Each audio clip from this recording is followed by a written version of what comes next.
Thank you for registering for this webinar. This is Brian Tarian.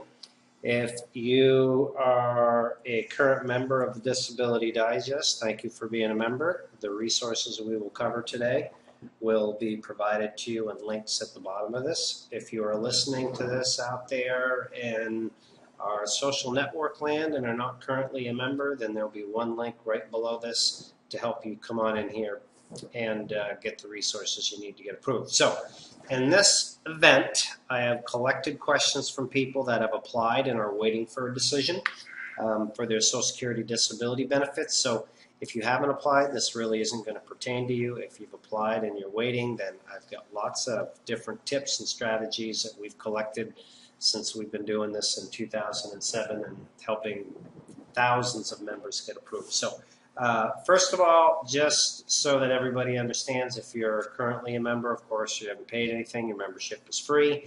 If you're going to become a member with us, we'd certainly welcome that. We provide a free membership to people to help them weave through the maze of disability-related issues. We've been doing this since 2006. We've helped over 163,000 people with various disability-related issues since then. So we would certainly, it would be our pleasure to help you out. So in this event, everybody is in the mute mode because of the numbers that registered. So again, I collected the questions. I've got them sifted down into these different categories that we're going to cover, which are, first of all, I'm going to cover what your benefits are worth. A lot of people going through the disability approval process have no idea what their check amount is. So I'll briefly talk about that. Who qualifies? What conditions count as valid disabilities? And this is kind of for those that are going through the process and wondering, well, you know, do I really qualify? Am I going about this and it's going to end up with all for nada? So that will help you get an understanding of that. We're going to talk about some things to speed up the process, how to survive until your first check, a few tips for that, what to do and not do while you're waiting for your Social Security disability hearing, and how to avoid the common mistakes that people make going through the disability approval process. So let's get started. First of all, your Social Security disability benefits, what they are worth. You used to be sent a statement in the mail around your birthday that would say if you become disabled or retired, this is what your amount is. Social Security has changed their policy and they've gone green and they don't mail these anymore. I still believe you can request them, but the easiest thing to do is just to go to the Social Security website and sign up for an account. And when you open the account, you go in there, it will show you, like, just go to ssa.gov. And when you go in and sign up and start an account, see, it's got my login information there already. It will bring you in, and then there's a tab on the top that will show you your benefits tab. Two things you should do is see how much your check amount is, so for planning purposes. And the second one is make sure your earnings are correctly recorded over the years, because it's the amount of money that you paid in to disability that's going to determine if you get a minimum check or your check is a max of $2,600. And if you're listening to this and you have children under 18, then they would receive a check until they turn 18, and that should be spelled out in your account as well. So there's a financial planning tip.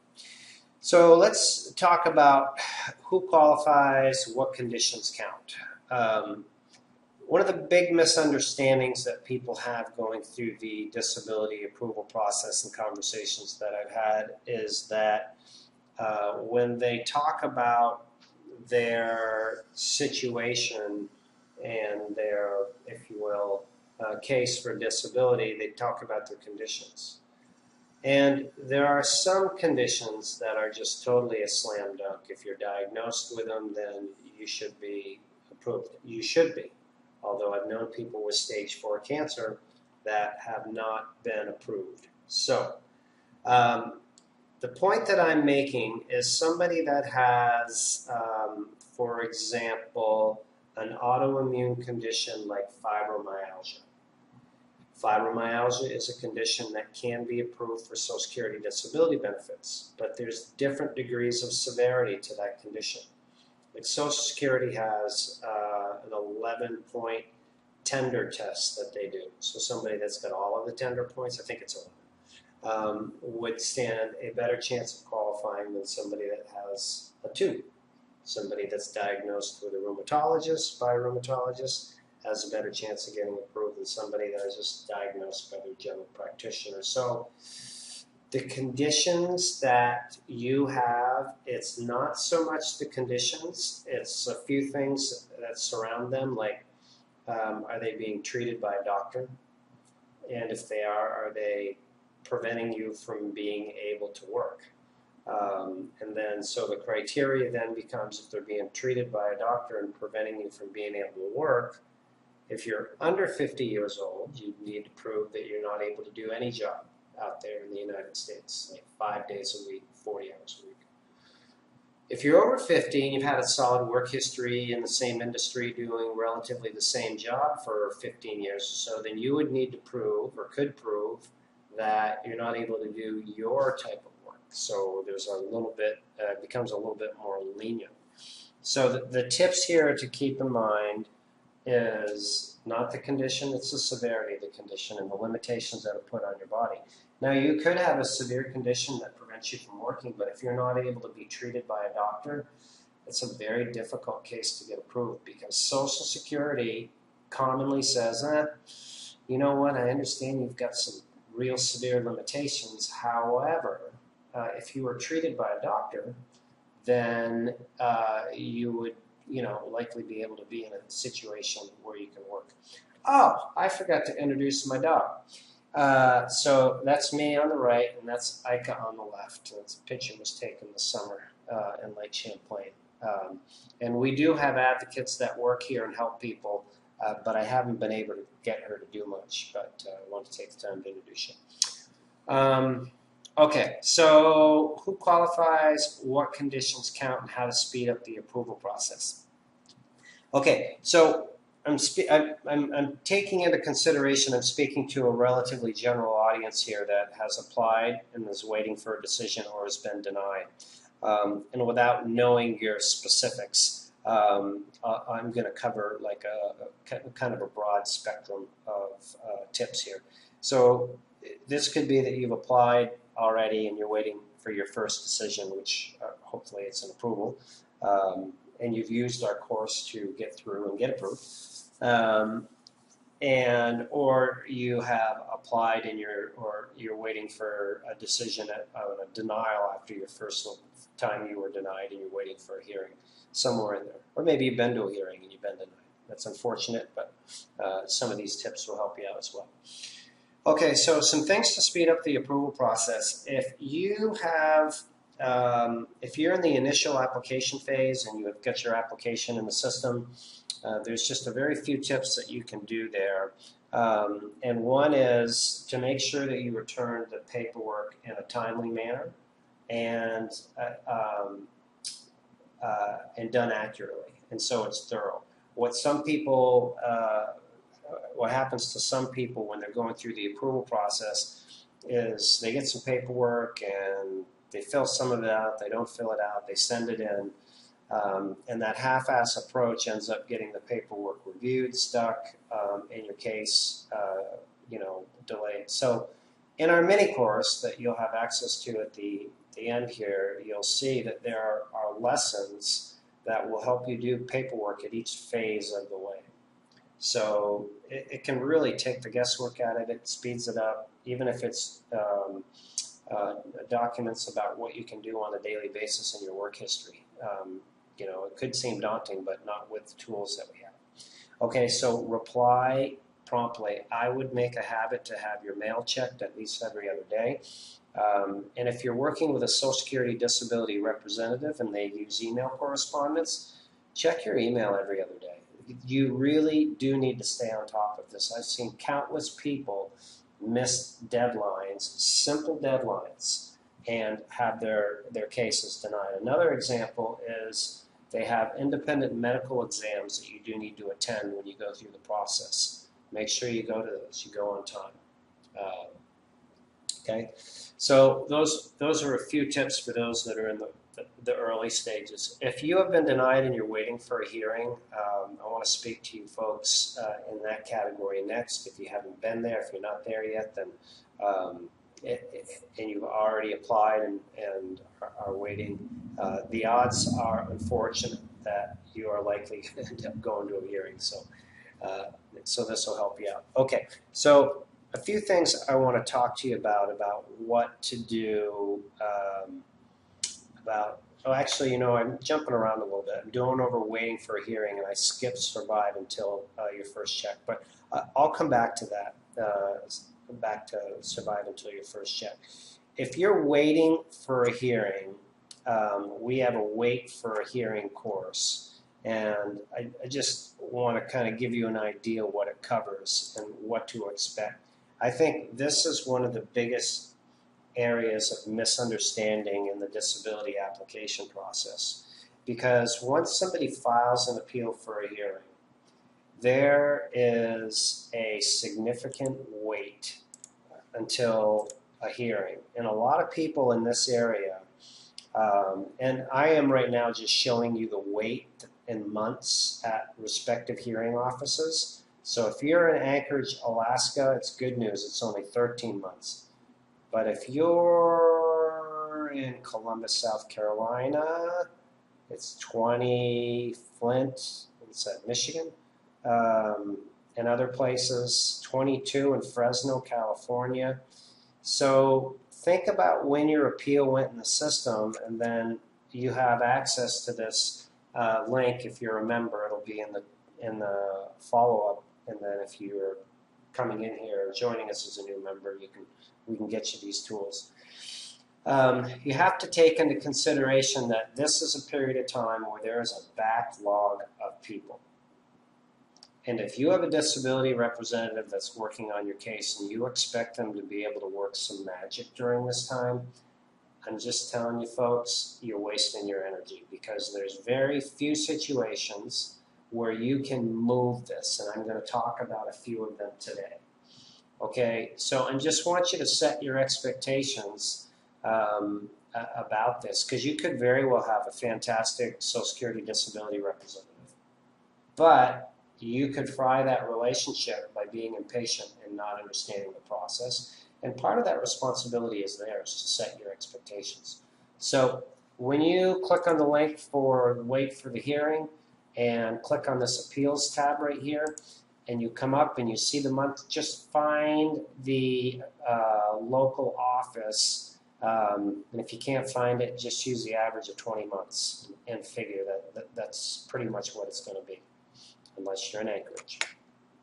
Okay, so I don't have the information that's in the course, but I'll just kind of give you an idea what the course it covers. And it's free for our members. When you become a member here, we'll get you signed up. It's free for you too. First of all, it gives you reminders and updates on a periodic basis to communicate with your Social Security disability representative. I'm just thinking that you have one, and if you don't, then you can go to court on your own, but I wouldn't advise it.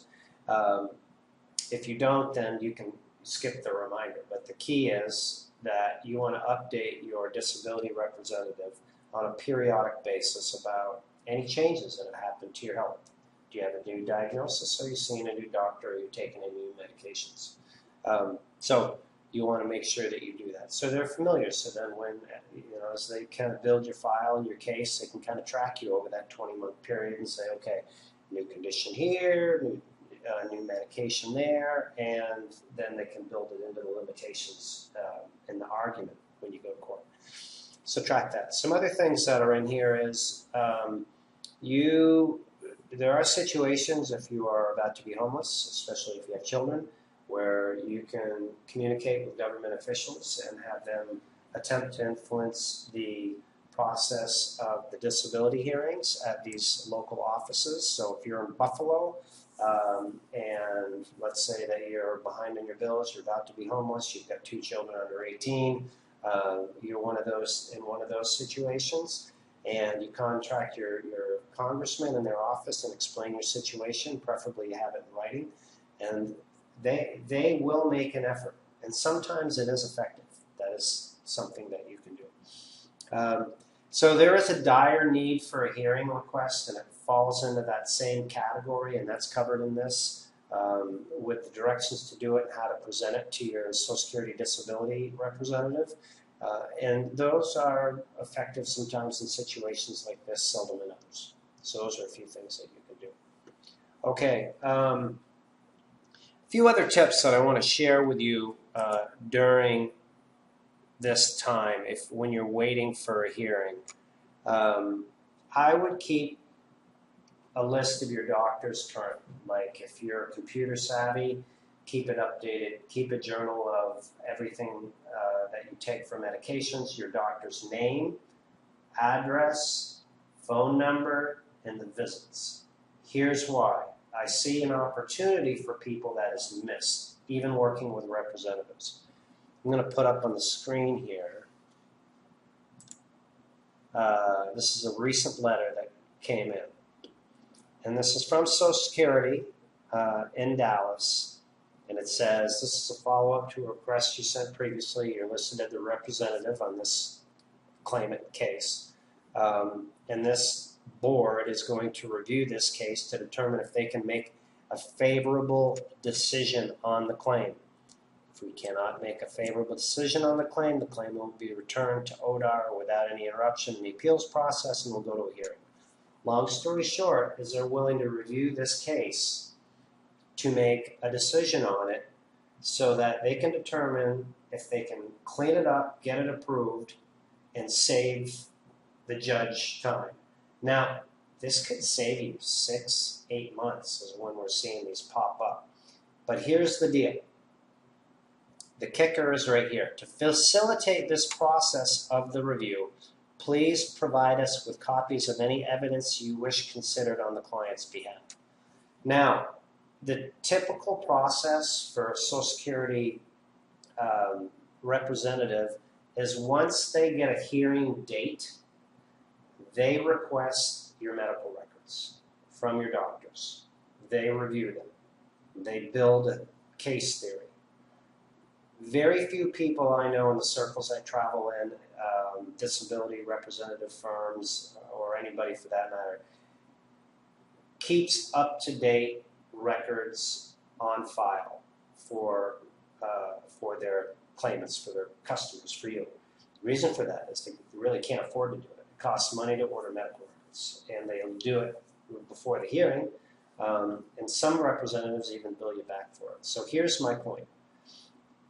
The only way that I see that people can realistically pull this off is if you, the patient, have an accurate doctor's list and you are able to swing into action, get your medical records directly, and get them either back to your representative or to Social Security. Now this is huge. If you're in a hurry to get your income, this could save you 6 to 8 months if you just get like all of the medical records that you need. Now, I don't know how much they're going to your representative would like you to get.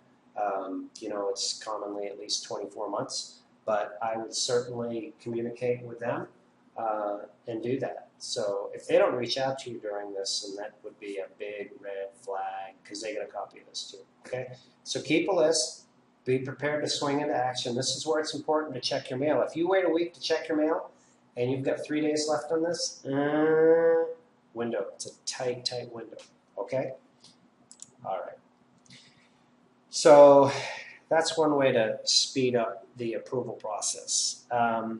Congress, on the record, stay in treatment. It's another, it doesn't really help speed it up, but I'm just saying you do need to build your case while you're going through the process, and this is in the course that we provide you.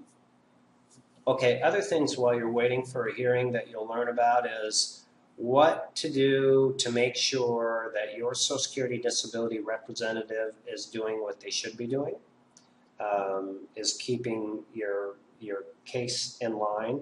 And this is especially the tips that we provide you when you get a hearing date and you're like within 60 days of that hearing date, they should be developing the case theory and getting your medical records for you.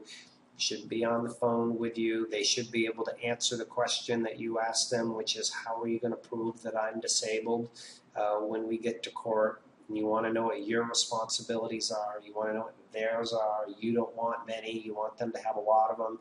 I hear countless stories of people that go to court and they say, oh my God, my attorney did nothing. And I stood there and I looked like a fool. And I got denied. You don't want that. All right, so those are some tips. So I would make sure you've got the right person going into court. You wait all this time.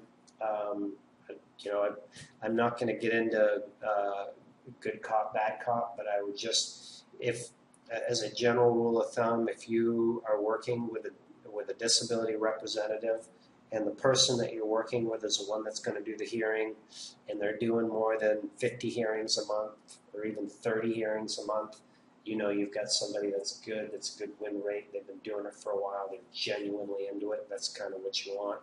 If you've got somebody just because they're local and they're doing 3 different areas of law, or, car wrecks, dog bites, and a little Social Security, I don't know if you want to trust your money on that. I mean, you think about it, these benefits, if you're 50 years old or in your early 50s and you add the payments up on a basic check, it's like $280,000 above and beyond what you would earn with your retirement. $280,000, folks. So do you want to gamble on that? Plus your Medicare. I don't know. It's up to you. Okay, a few tips to survive until your first check. This is tough. First of all, let's talk about working. When you're going through the approval process, you're really building an argument that you can't work. So if you're doing some work, then it really opens the argument. So there's a couple ways to look at this. Social Security lets you work and apply for your benefits if you're earning up to, it's $1,040 or $1,080. I don't remember the exact number, but call it $1,040 on the low end. And, certainly I've seen people that have gone through doing that. Not many. Most of them have really a difficult time. You think about it, the total approval rate for all Social Security cases, I think I have it down here, is 32% of all cases are approved. Yeah, okay. Kind of off topic here, but this is by year, the awards in this column. This is the awards. This is the number of actual awards. This is the increase, decrease over the period. Take a look at what's happened. It used to be up in the 40s, like 44% of all applicants got approved. Now it's down to 32, and it's continued to decline. So these are a little skewed because some people quit, but people have always quit. I just think the budget's getting tighter. It's getting more difficult. So you really need to do it right. All right, so what was I talking about? Let me go back to my page here. Yeah, okay, here we are. Okay, so working. If you can get through the process and not work, then that's going to increase your odds. It's just my opinion in doing it from what we've seen. So a few things that could help you. If you've worked and you've got a long-term disability policy from your company, perfect. That'll help you out. If you don't, if you worked in the private sector or didn't buy one of those policies, then some of the options to consider, we've got a whole bunch of them that are in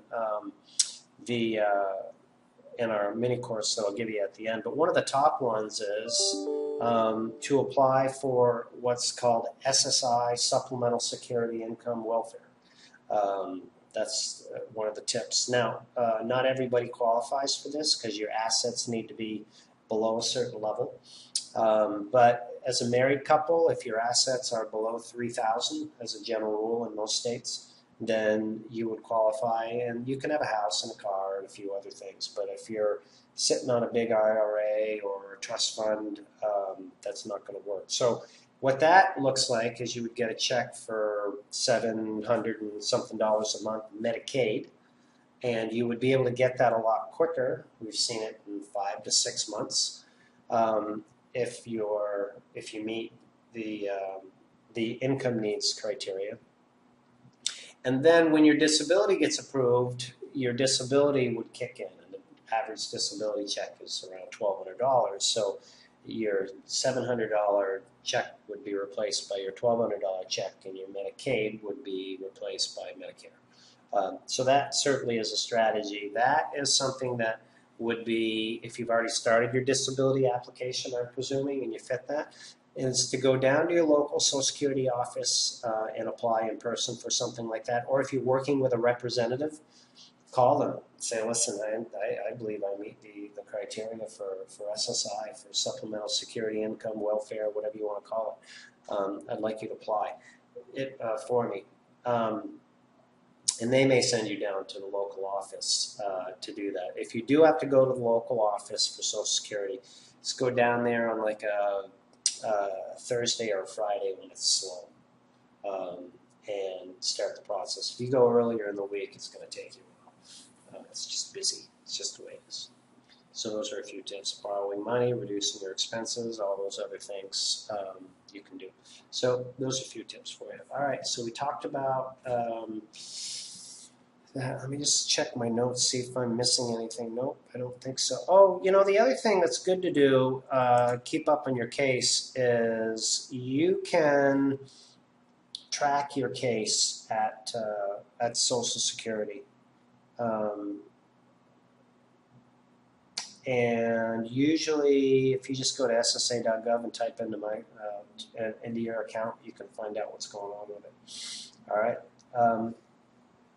Okay, next to last thing I want to talk about is I want to go over the approval times just so people know. All right, this is from the Social Security website. It's got a bunch of stuff on it, but I'm just going to go down to this section here that kind of shows you the flow of decision time and percentages, and I've got it broken down on another screen for you. So if you, I'm going to take it from the very beginning. 32% of the people get approved at the initial application stage. Those decisions, on average, take around 10 months. So I'm considering that most of you have applied and been denied and are waiting. So if you're filing a reconsideration appeal, which all except 10 states have this level, then you can see a decision in 2 months, up to 10 months. It really varies. 11.7% of the people get approved here. You see this reconsideration is this really skinny little gray line. And then there's a big chunk of people, statistics show around 65% of the people get approved at a hearing. 65% of the people that go to a hearing get approved. So this chart kind of shows you the whole spectrum, but I kind of use this as a graphic to walk you through the figures that we've seen. So you can come through this and kind of get a feel for what's going on. And again, that's all the information that's taken into consideration, all of the age groups, the younger you are, the harder it is, so on and so forth. Okay. Common mistakes that people make: miss deadlines, they don't stay in treatment, they hire the wrong person to represent them, those types of things. So just make sure that you follow the tips that are in here. Again, we're a free resource. We help people out, go through the disability approval process. We ask that once you're approved, optimistically you will be, you let us know so we can change your membership, and we're not trying to help you get approved anymore. We help you with all the other related issues in the disability spectrum. So when you're looking at this screen, if you're currently a member, you can scroll down at the bottom, and there's these 4 resources that we covered today. This one right here at the bottom is our disability mini course, and whoops, it's this one right here. We'll just change the link so that it links to the right place, and it's got 9 lessons in here, sections of lessons for each step along the way. We talked about how to survive the wait, how to prepare for your hearing, so on and so forth. So come in and take advantage of those. And I just hope that this information has kind of taken a lot of the questions and maybe pressure and stress out of it. We can help you get through this process, a lot easier with this short 30-minute presentation, rather than have you fumble and stumble around there for hours out there on the internet. So anyway, I appreciate your attendance. I appreciate your support of the Disability Digest, and we look forward to having you back and helping you with other related issues. Make it a great day.